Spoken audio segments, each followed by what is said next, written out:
Hello and welcome to the Managing Uncertainty podcast. I'm Bryan Strawser, Principal and Chief Executive here at Bryghtpath. In this week's episode, I want to talk about an article in Forbes from February of 2024 by Mark Nevins. And the subject is it time for a Chief Resilience Officer? Now, what Mark talks about in this article is really quite straightforward.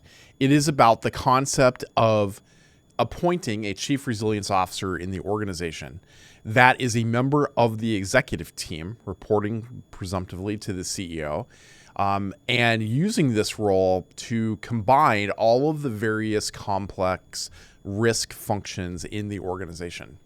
We've seen companies do this with a chief risk officer. My former employer had a chief risk officer after a major incident occurred, which was that she came into the company after I had left.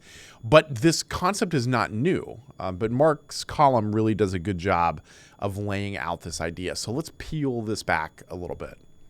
The chief resilience officer is a role that has evolved in response to the growing need for organizations to proactively manage a wide range of risks. This can be geopolitical challenges, natural disasters, global pandemics, cyber threats, all of the issues that we've talked about here in this podcast before.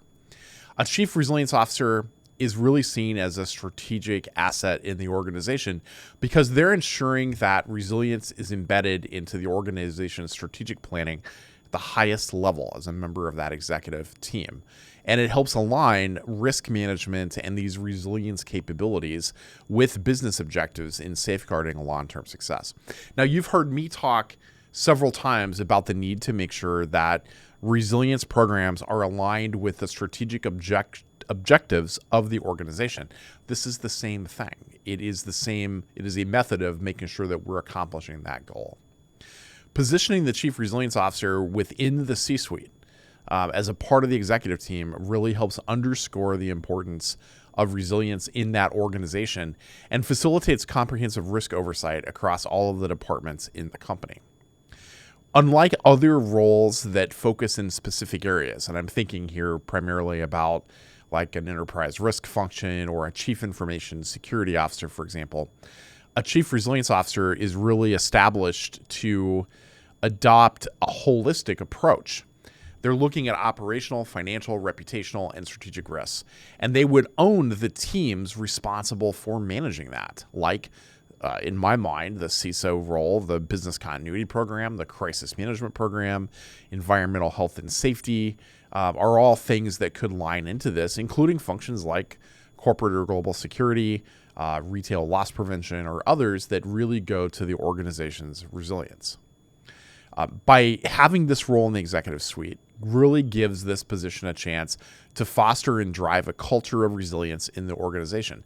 A chief resilience officer would enable an organization to respond swiftly and effectively to unforeseen challenges, maintaining your business continuity, your continuity of operations, and your competitive advantage. And there would be no debate about who's responsible for these programs because it's literally embedded in the title of Chief Resilience Officer. We think that a role like this demonstrates a commitment to resilience for your organization because having this dedicated Chief Resilience Officer can enhance trust among your stakeholders, your investors, your customers, and your partners, and really showcase the organization's dedication to stability and reliability. Now, there's some challenges here. One is that there aren't many companies that have actually done this, so the track record is just not there for others to see. But there are other obstacles, like what are the responsibilities here? There's the challenge of aligning these capabilities across the organization. There is how do you build the cross-departmental collaboration that's necessary? And how do you measure the effectiveness of resilience initiatives? But these are challenges that we're all faced with today. We just don't have it as a part of a unified executive role. So within your organization, I would encourage you to think and assess your current risk management capabilities and how those are split up across the organization, and consider whether or not appointing a Chief Resilience Officer could strengthen your organization's resilience against emerging threats. That's it for this edition of the Managing Uncertainty podcast. I'll be back next week with another new episode. Be well. Thanks for watching our video. To learn more about how to manage uncertainty and disruption in your organization, be sure to like, follow, and subscribe to our video channel. And here are a few more videos that we've selected that will help you learn more about business continuity, crisis management, and crisis communications.